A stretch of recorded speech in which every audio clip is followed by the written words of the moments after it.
قال اللہ تبارک و تعالی فی القرآن المجید والفرقان الحمید فاعوذ باللہ من الشیطان الرجیم بسم اللہ الرحمن الرحیم ان اللہ مع الصابرین صدق اللہ العظیم۔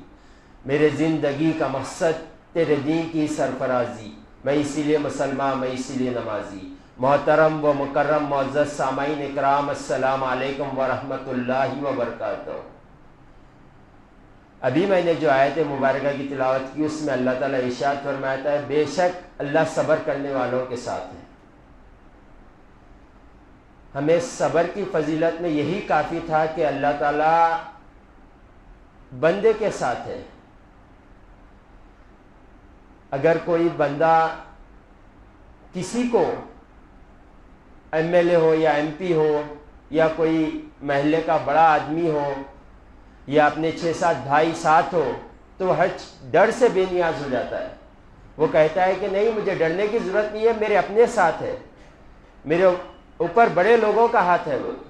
مگر جب بندہ صبر کرتا ہے تو اس کے اوپر اللہ کا سایہ ہو جاتا ہے، اللہ اس کے ساتھ ہو جاتا ہے۔ جب اللہ اس کے ساتھ ہو جاتا ہے تو اس کا مطلب یہ ہے کہ ساری خدائی اس کے ساتھ ہو جاتی ہے۔ جو بندہ چاہتا ہے اللہ اس کو ساتھ ہو جاتا ہے، کیونکہ ایک دوست دوسرے دوست کے لیے جان نثار ہوتا ہے، اور جو صبر کرتا ہے اللہ تعالیٰ سے اپنا دوست رکھتا ہے۔ اللہ جسے اپنا دوست بنا لیتا ہے تو بخاری شریف میں حدیث قدسی ہے کہ اللہ فرماتا ہے کہ جب میرا بندہ میرے قریب ہو جاتا ہے، قرب پا لیتا ہے، جب میں اسے اپنا دوست بنا لیتا ہوں تو اس کے آنکھ اس کے ہوتے ہیں دیکھنا میرا ہوتا ہے، کان اس کے ہوتے ہیں سننا میرا ہوتا ہے، ہاتھ اس کے ہوتے ہیں پکڑنا میرا ہوتا ہے۔ اتنا قریب ہوتا ہے اللہ تعالیٰ اس کے، یعنی ساری خدائی اللہ تعالیٰ بندے کے ہاتھ میں دے دیتا ہے۔ بندے تو نے جب صبر کیا ہے، تو نے مجھے اپنا بنا لیا ہے، تو اب یہ ہوگا کہ تو جو چاہے گا وہی ہوگا۔ تو ہم صبر کریں۔ آج یہ سب سے بڑی نعمت ہے جو ہم سے چھوٹی جا رہی ہے۔ ذری ذری بات پر ہم بے صبری کرتے ہوئے نظر آتے ہیں اور لوگوں میں صبر چلے گیا ہے۔ حضور پاک صلی اللہ علیہ وآلہ وسلم نے ارشاد فرمایا صبر اور یقین تمہیں کم ملا ہے۔ اگر تمہیں صبر جیسے کرنا ہے ویسے کر لیتے اور یقین جیسے کرنا ہے ویسے کر لیتے تو تمہاری عبادتیں کم بھی ہوتی تو اللہ تعالیٰ تمہاری نجات کر لیتا، کیونکہ تم نے یقین ہی نہیں کیا، تم نے صبر ہی نہیں کیا۔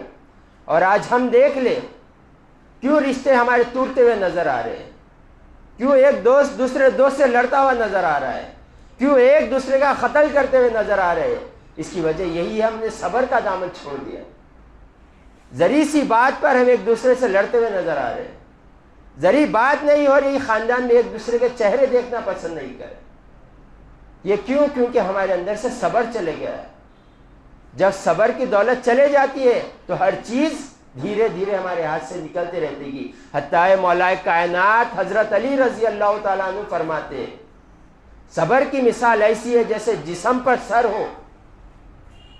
جسم پر اگر سر نہیں ہوتا تو جسم کی کوئی ویلیو نہیں ہوتی، ویسے ہی جس کے دل میں ایمان ہے اور صبر نہیں ہے تو وہ شخص ایسا ہی ہے جیسے اس کا سر نہیں ہے، اور جس کے اندر صبر نہیں ہے اس کے اندر کوئی ایمان نہیں ہے۔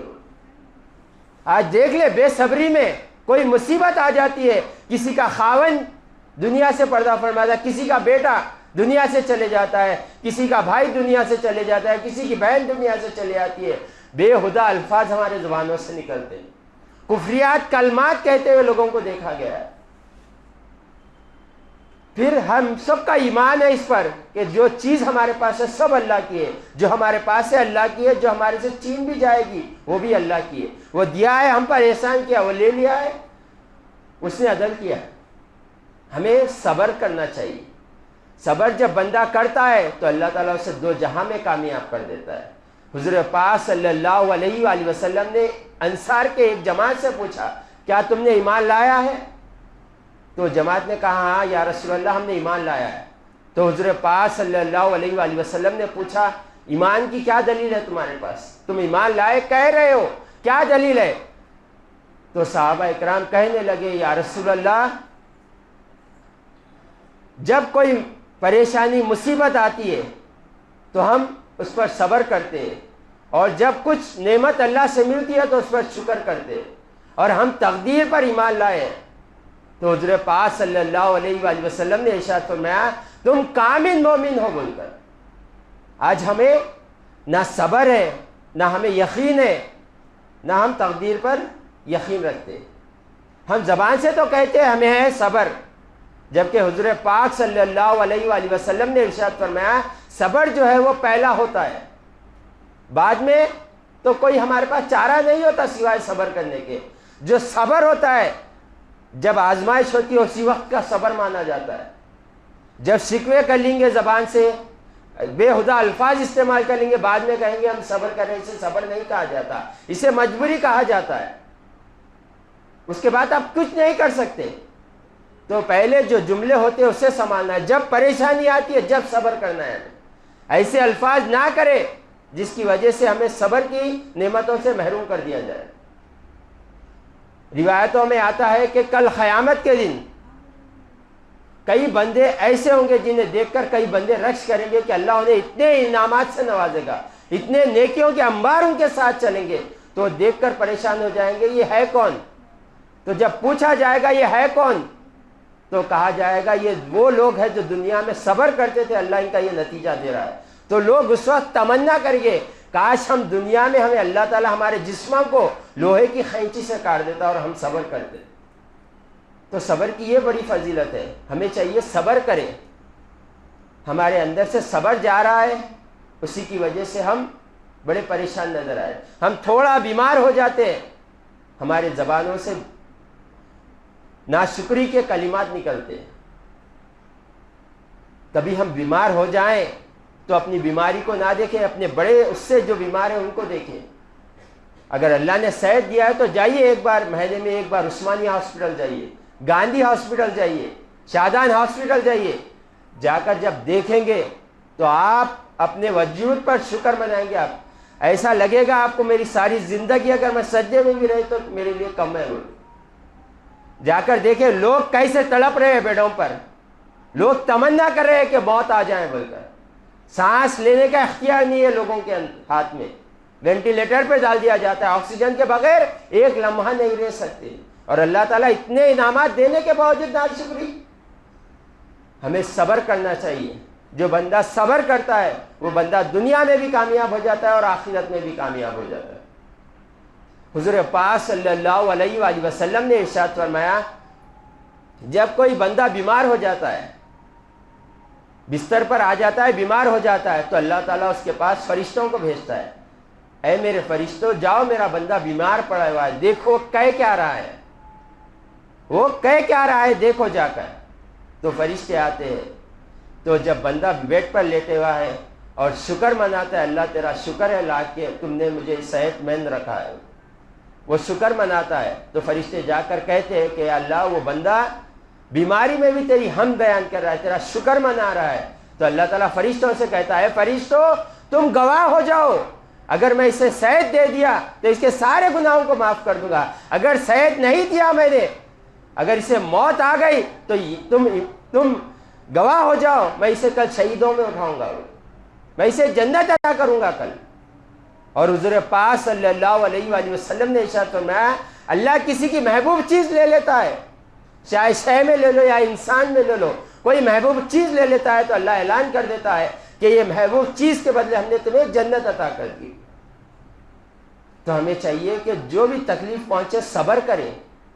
جو تکلیف آتی ہے یہ ہمارے گناہوں کو مٹانے کے لیے آتی ہے. حتیٰ کہ حضور پاک صلی اللہ علیہ وآلہ وسلم نے ارشاد فرمایا اگر بندہ مومن کے پاؤں میں کانٹا بھی چھپ جاتا ہے تو اللہ اس کے گناہوں کو معاف فرما دیتا ہے. تو ہمیں چاہیے کہ صبر کریں. مصیبت پر صبر کرنا یہ اللہ کے دوستوں کی علامت ہے. اور آج ہمارے گھروں سے یہ نکلتا جا رہا ہے، ہمارے رشتہ داروں سے نکلتا جا رہا ہے. بڑے نہ چھوٹوں کی غلطیوں پر صبر کریں، نہ چھوٹے بڑوں کی غلطیوں پر صبر کر رہے ہیں. ہم کیا چاہ رہے ہیں؟ ہم یہ چاہ رہے ہیں کہ جو میں چاہ رہا ہوں وہ ہونا ہے. یہ ہرگز نہیں ہوگا. کسی نے ایک بزرگ سے پوچھا تھا کہ حضرت آپ بتائیے کہ اللہ اور رسول میں کیا فرق ہوتا ہے، اللہ اور رسول میں کیا فرق ہوتا ہے؟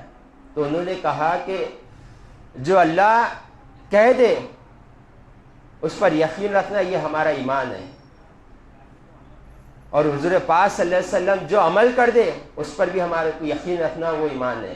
تو ایک بزرگ نے خوب کہا تھا کہ کبھی تم خدا بننے کی کوشش نہ کرو اور نہ رسول بننے کی کوشش کرو۔ تو لوگ پریشان ہو گئے کہ کون ہے جو خدا بننا چاہتا ہے، کون ہے جو رسول بننا چاہتا ہے؟ تو بزرگ نے جواب دیا کہ جو تمہیں نہیں مانتا،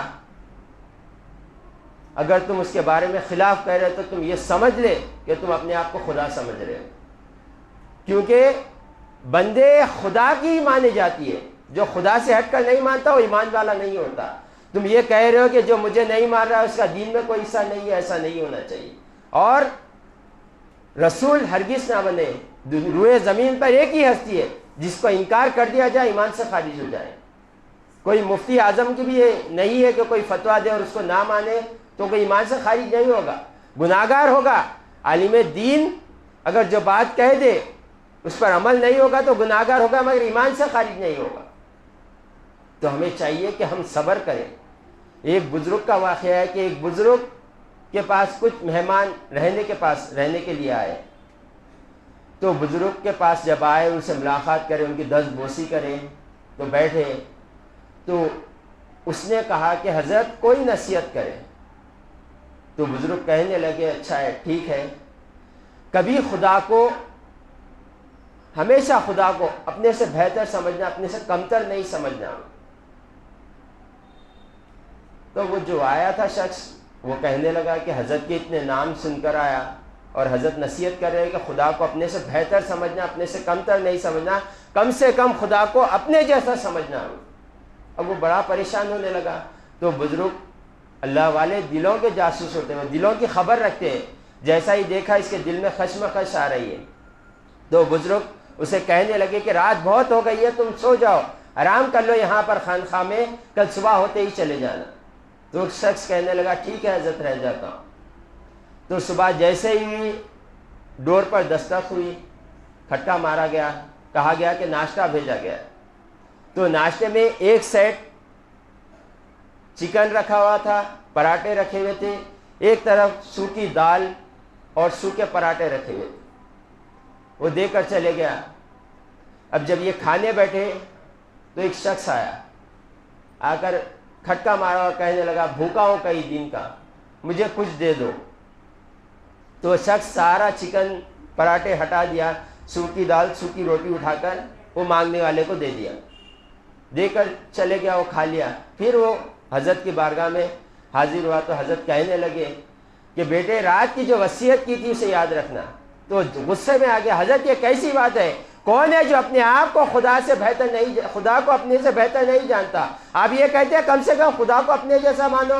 حضرت غصے میں آ گیا، اس کا ہاتھ پکڑ کر اے بدبخت، اگر تو خدا کو اپنے سے بہتر سمجھتا تو سوکھی روٹی تو کھاتا اور پراٹھا اور چکن اسے مانگنے والے کو دیتا۔ وہ کس کے نام پہ مانگ رہا تھا؟ اللہ کے نام پہ مانگ رہا تھا، اور تو نے اللہ کے نام پہ کیا دیا؟ سوکھی روٹی اور سوکھی دال۔ اگر خدا کو تو اپنے جیسا مانتا، آدھی روٹی آدھی چکن تو کھاتا، آدھا چکن اسے دیتا، آدھا پراٹھا تو کھاتا، آدھا پراٹھا اسے دیتا۔ تو خدا کو اپنے سے کمتر سمجھا، تو نے وہ پسند کیا جو خدا کو نہیں پسند کیا۔ تو یہ حال ہمارا ہو گیا، صبر سے ہم کنارہ کش ہو گئے۔ ہمیں چاہیے کہ صبر کرے، کوئی تکلیف پہنچے صبر کرے اس پر، انشاءاللہ صبر کا یہ حال ہوگا آپ کے کہ اللہ تعالیٰ آپ کو نعمتوں سے سرفراز فرما دے گا۔ وآخر دعوانا ان الحمد للہ رب العالمین۔